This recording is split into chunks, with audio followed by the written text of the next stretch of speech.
Pâine de casă, rețetă cu dospire la rece. Rețetă turcească. Se amestecă 700 de grame de făină tip 550 sau 2 nule, cu 10 grame de drojdie instant și cu 450 de ml de apă rece. Eu adaug și jumătate de linguriță de zahăr, dar este opțional.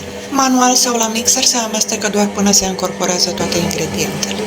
Se acoperă și se bagă la frigider pentru jumătate de oră. După jumătate de oră se adaugă 90 de ml de lapte bătut și 13 grame de sare, adică 2 lingurițe. Se frământă doar până obținem un aluat omogen, dar moale și lipicios. Aluatul se răstoarnă peste 150 de grame de făină și se frământă până se încorporează toată făina. Se acoperă și se lasă la crescut 15-20 de minute, apoi se împarte aluatul în două și se formează pâinile. Se întinde aluatul în formă dreptunghiulară, se face sul cât mai strâns posibil și marginile se sigilează prin presare.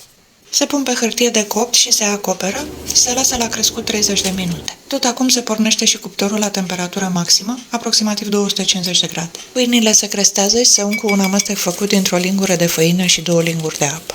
Se bagă în cuptorul bine încins și sub nivelul pe care am pus pâinea punem un vas cu apă clocotită. După 20 de minute se scoate apa, se reduce temperatura la 200 de grade și se mai lasă 15 minute. Eu o păstrez în pungă de plastic sau de celofan și ține bine până la 3 zile.